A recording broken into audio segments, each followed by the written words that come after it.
반갑습니다. 데이엄 양선입니다.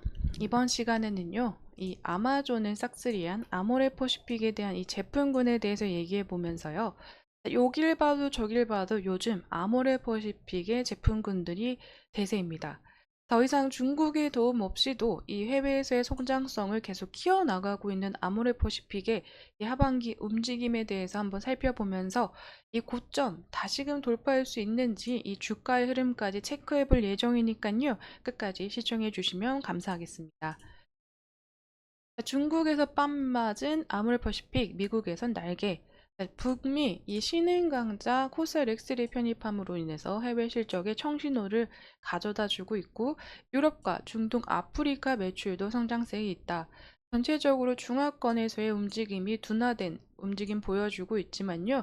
전반적으로 이 미국과 그 외의 국가에서는 계속해서 상승의 흐름세를 가져가면서 추가적인 성장세를 가져오고 있는데요. 아모레퍼시픽이 약 1조 원을 투자해서 인수한 코스닥스는요, 이 선봉장에서 전체적으로 해외 확장에 본격적으로 이 시동을 걸게 된 계기가 된 것으로 보여지고 있습니다. 코스닥스는 탄탄한 이 기초 화장품과 포트폴리오와 함께 이 글로벌 인프라를 구축해 놓음으로써 아모레퍼시픽의 비중국, 이 탈중국으로의 확장을 톡톡히 한 이 역할을 한 그런 브랜드라고 보여지고 있습니다. 아모레퍼시픽의 주력 이 수출국이었던 중국은요, 2020년 이 코로나19 팬데믹 이후 다시금 내수 시장의 셧다운과 그리고 애국 소비 열풍이 불어오면서 중국에서의 열기가 또 한 번에 꺾이는 흐름세를 나타냈습니다. 실제로 아모레퍼시픽의 중화권의 이 매출액이 2021년 1조 1769억에서 작년 5266억 원으로 2년 만에 55.2% 감소했다고 합니다.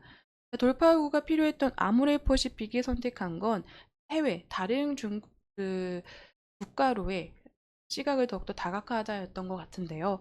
미국과 유럽, 그리고 일본 등으로 이 다른 국가로의 수출을 확대함으로써 본격적으로 해외 다른 국가에서의 진출을 알린 바 있습니다. 아모레퍼시픽은 K-뷰티가 최근 들어서 강세가 이어지면서 이 중국의 국가 확대를 통한 경쟁력 확보가 가능할 것이다 라고 판단됐기 때문에 이러한 흐름을 보여준 것으로 예상이 되고 있는데, 아모레퍼시픽이 해외 시장 영역 확장을 위해서 이 코스닥스를 점찍음으로 인해서 굉장히 잘 점찍었다라고 의견들이 나오고 있죠. 아모레퍼시픽이 대규모 투자금을 들여서 코스닥스를 인수한 건 이 회사가 가진 이 기초 제품 포트폴리오와 탄탄한 글로벌 인프라 때문인데요. 특히 북미나 유럽으로의 진출은 다양한 인종과 피부색, 빠른 이런 트렌드로 인해서 진입 장벽이 굉장히 높았다고 합니다. 그렇기 때문에 그 자리를 안착하기가 굉장히 힘들었다고 하는데요. 이에 색조 화장품보다는 기초 화장품의 진출이 보다 용이했다고 합니다. 코스닥스의 주력은 바로 기초 화장품이죠. 2015년 이 아마존에 입점한 이후 이 북미에서 인기 브랜드를 성장하고요. 이어 유럽과 동남아시아, 일본에서 영향력을 계속 확대해 나가면서 전체 매년 호실적을 기록하고 있다고 합니다. 코스닥스는 이미 북미와 동남아, 유럽, 일본 등 약 140여 개국의 국가에 진출하면서 탄탄한 글로벌 인프라를 구축해 놓은 상태로, 이 가운데 중국의 지역의 매출 비중이 약 90%를 차지하고 있어서 해외 신규 거점 진출 선봉장이 될 수 있을 것으로 판단해서 아모레퍼시픽이 대규모 이 금액을 들여서 투자를 통해서 코스닥스를 인수했다. 그러므로 전체적으로 아모레퍼시픽이 추구해오던 사업 방향을 버리면서 이 체질 개선을 보여주고 있다라고 생각이 되고 있는데요.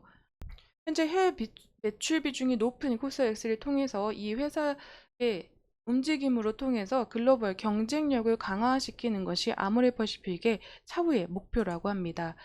그런 이유 중에서 이 아모레퍼시픽 코스닥스가요, 아마존 프라임데이에서 전체적으로 이 뷰티 앤 퍼스널 케어 베스트셀러 부분에서도 코스닥스가 1위, 그리고 3위, 4위가 아모레퍼시픽 라네즈 제품이 차지했죠. 그 다음 이 페이셜 세럼 베스트 이 셀러 수준에서도 1위 코스닥스, 그리고 5위에도 코스닥스 제품이 진입을 했습니다. 아마존 프라임데이 이 립 메이크업 베스트셀러 중에서도 이 에뛰드 제품이 20위에 안착을 하면서 에뛰드 라네즈 움직임도 굉장히 활발해졌다라고 보여지고 있어서 아모레퍼시픽이 아마존 프라임데이 중에서의 베스트셀러 부분, 여기 봐도 저기 봐도 아모레퍼시픽의 제품이 있었다라는 얘기들이 많이 나오고 있습니다. 이러한 움직임으로 아모레퍼시픽은 하반기 매출에서의 굉장히 충분한 성과를 얻을 것으로 예정이 되고 있어서 최근 들어서 주가가 다시금 반등의 회복 모습을 계속 보여주고 있죠. 아직은 이 북미뿐이지만 전체적으로 이 유럽과 그리고 동남아시아, 일본에서도 계속 이 영향력을 펼칠 것으로 보여지고 있어서 그 부분에서도 계속 이 기대를 하면서 2분기는 물론이고 하반기 실적 계속 체크해 보도록 하겠습니다. 아모레퍼시픽이요. 최근 AP뷰티로 전면 리브랜딩 하면서 오프라인에서 선보이는 맞춤형 화장품 사업이 굉장히 인기가 있다고 합니다. 전 세계적으로 K뷰티에 관심이 높아지는 가운데 화장품 업계 수익성 전략이 현재 초저가와 프리미엄으로 양극화 추세가 보여지고 있다고 하는데요. 아모레퍼시픽 그룹은요, 최근 아모레퍼시픽 브랜드를 고급화하면서 AP뷰티로 리브랜딩 했다고 합니다. 아모레퍼시픽 관계자는요, 초고급 스킨케어 시장이 성장이 계속 지속되면서 단기간에 피부 개선을 목표로 하는 미용 시술이 인기를 끌고 있다고 합니다. 국내외 할 것 없이 홈케어 제품군들이 많이 팔리고도 있는 이유가 여기에서 찾아볼 수가 있죠. 이런 변화에 대응하고자 AP 뷰티는 고연형 하이엔드 스킨케어 블레이드로 이 전면 리브랜딩을 진행했다고 보여지고 있는데, 아모레퍼시픽이 고급화를 위해서 꺼낸 이 맞춤형 화장품, 이러한 고급화의 또 다른 전략을 가지고 나왔습니다. 전체적으로 시도는 좋은 모습으로 보여지고 있으나 이 고급형 화장품은 대량으로 현재는 나올 수 있는 공급이 가능한 부분은 아니기 때문에 이런 부분 어떻게 해결해 나가는지, 이런 리스크 부분의 대응 방법을 아무래가 어떻게 보여줄지도 체크해 봐야 하는 부분. 하지만 전체적으로 이 고급화 브랜딩을 통해서 어떠한 이미지 변신과 화장품의 개발과 발전에 대한 모습을 보여줄지 계속 지켜보고 싶습니다. 자, 이러한 이유 중에요. 하나가 저는 한국 화장품 그리고 한국 미용에 관심이 많은 외국인 관광객들이 늘어나기 때문이라고 생각이 되고 있는데, 최근 한국을 찾는 외국인 관광객 사이에서 미용실을 가거나 이 퍼스널 컬러 진단을 받는 등 각종 이 K-뷰티 체험 프로그램이 이용이 늘어나고 있다고 합니다. 한국 화장품의 그 미용실에 외국인 관광객들이 우르르 들어오면서 외국인 관광객 미용실 예약 건수가 5배나 늘었다고 합니다. 전체적으로 이렇게 왜 한국을 찾아주시는 분들이 한국 연예인들 그리고 한국 여자분들처럼 화장하고 피부 관리를 받고 싶고 헤어 관리를 받고 싶어 하는 부분이 계속 늘어나고 있다고 생각이 되고 있는데요. 전체적으로 이 인바운드 그 플랫폼인 크리에이트 트립에 따르면요, 올해 상반기 외국인 관광객 미용실 예약 건수는 작년 동기보다 5배 늘어났고, 같은 기간 이 외국인 관광객의 미용실 거래액은 약 4배 정도 늘어났다고 합니다. 올해 상반기 전체 거래액에서 약 31%를 차지할 정도라고 굉장히 크게 성장했다고 보여지고 있는데, 한국관광공사가요, 중국과 일본, 대만 관광객의 하나카드 결제 소비 건수를 분석한 결과 올해 1분기 중국인의 미용실 이용 금액은 작년 동기 대비해서 266.7% 증가했다고 합니다. 일본은 78.1%, 대만은 106%로 늘어났다고 합니다. 국가별 선호 지역을 살펴보시면 중국인과 대만인 관광객분들은요, 압구정동, 그리고 일본인 관광객분들보다는 더욱더 중국인과 대만인 분들은요, 홍대 인근으로 많이 간다고 하고요, 일본인 관광객분들은 압구정동으로 많이 간다고 합니다. 계속 고가의 이런 자리들이 잡혀 있는 곳들로 외국인 관광객들이 많이 찾아가고 있기 때문에 아모레퍼시픽이 이런 시장 조사를 통해서 이 글로벌적으로 이 프리미엄 고급화 라인까지 현재 다시 만들고 있는 것으로 보여지고 있는데, 중국에서 뺨 맞았던 아모레퍼시픽이 국내에서의 움직임을 보여주면서 다시 중국인에서 그리고 중국 부분에서 다시 회복을 낼 수 있는 부분이 있을지 또 체크해보는 시간이 됐으면 좋겠다고 생각이 되고 있습니다. 이러한 전략과 리브랜딩에 대한 흐름이 잘 먹힐지 하반기 그리고 앞으로 아모레퍼시픽 계속 지켜보도록 하겠습니다. 주가의 흐름을 살펴보도록 하겠습니다. 자, 계속해서 아모레퍼시픽이 아마존에서 이 큰 성과를 이루고 있다라는 흐름과 함께 거래량과 그리고 수급 터지면서 주가 반등 시작하기 시작했습니다.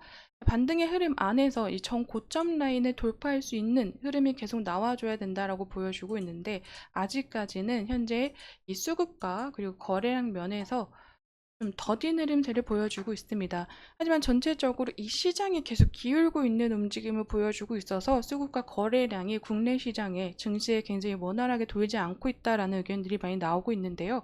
아모레퍼시픽의 하반기 실적에서는 코스알엑스 그리고 에뛰드나 라니지에서 미국에서 성과가 굉장히 좋았기 때문에 하반기 실적은 좀 상승할 것으로도 보여지고 있지만, 전체적으로 화장품 업종을 비롯한 국내 증시 자체가 현재 좋지 못한 흐름을 보여주고 있다라고는 생각이 되고 있습니다.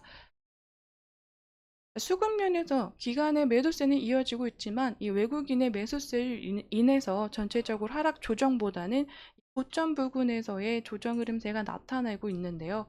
하지만 이 전체적으로 이 고가 라인 다시 한번 돌파하기 위해서는 거래량과 수급 계속 나와줘야 하기 때문에, 아모레퍼시픽과 그리고 화장품 업종들의 2분기 실적이 발표되는 시점을 계속 주의 깊게 살펴보시면서, 단기적으로는 이 수급 간 거래량 그리고 국내 증시의 움직임까지 파악하시면서 지켜보시고 투자 계획 세워보시기를 추천드리도록 하겠습니다.